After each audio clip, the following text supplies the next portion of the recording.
ওই দেখ ওমা কি এ নাও। ও বাবা আমি আরো চাল আনার জন্য গামলানি যাচ্ছি বলো তো ভাত কি উনানে এটা? দিই। দেখতেছি তো বলছি পেপসিকাম আর এই যে ভীম না কি বলে গাজর আর চালও তো দেখছি চাল কি করবি? ওমা তুমি সকালবেলা মাংস রান্না করলে না, আমার না রাইস খেতে ভীষণ ইচ্ছা হলো, তাই এই যে নিয়ে আসলাম। ও তাহলে আগের তো তোমার ফোন করে বলবে, আমি তো এক্ষুনি ভাত রান্না চাপাই দিতাম। তাহলে কি হয়তো ভাত কটা রান্না করলে তাহলে আমার তো ফোন করে একবার জানাতে পারছি। এখন কি করব, ছেলের মাংস রান্না করে দিছি সকালবেলা, বাজারে গেছে রাইস খেতে ইচ্ছা হয়েছে, তাই যে রাইসের চাল আর এই যে সরঞ্জাম সব নিয়ে আসে। ঠিক আছে ছেলে যখন আবদার করছে বানিয়ে দিই, আর কি করবো বানা দিই। তাহলে গামলার ভিতর ঢালিয়ে দিই,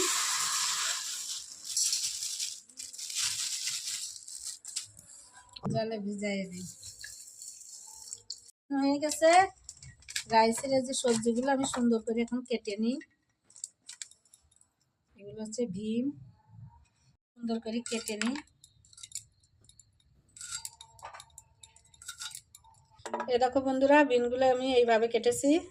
বন্ধুরা গাজর সুন্দর করে আঁচড়ায় নিই, তারপরে কাটি।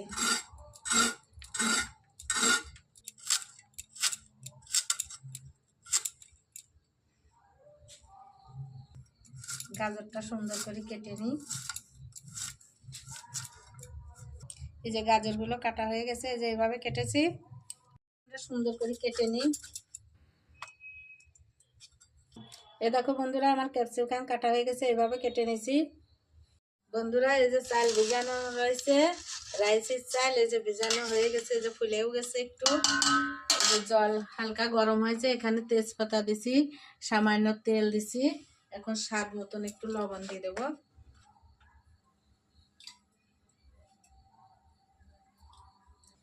চালটা জল গরম হয়ে গেছে, এখন চালটা দিয়ে দিই।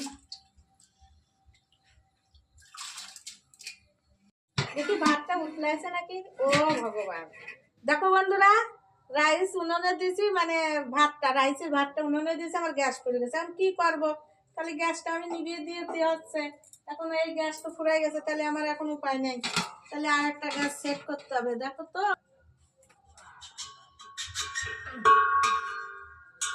রাইসের চাল রান্না হয়ে গেছে, আমি এখন সুন্দর করে এটা দিব।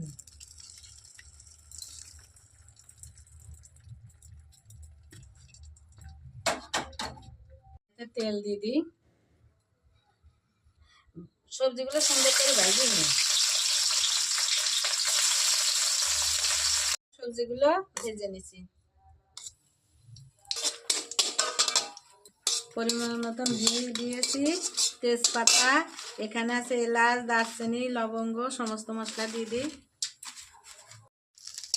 সবজিগুলো রাইসের চাল দিচ্ছি, সবজিগুলো দিয়ে এখন সুন্দর করে নাড়াচাড়া করে নিই।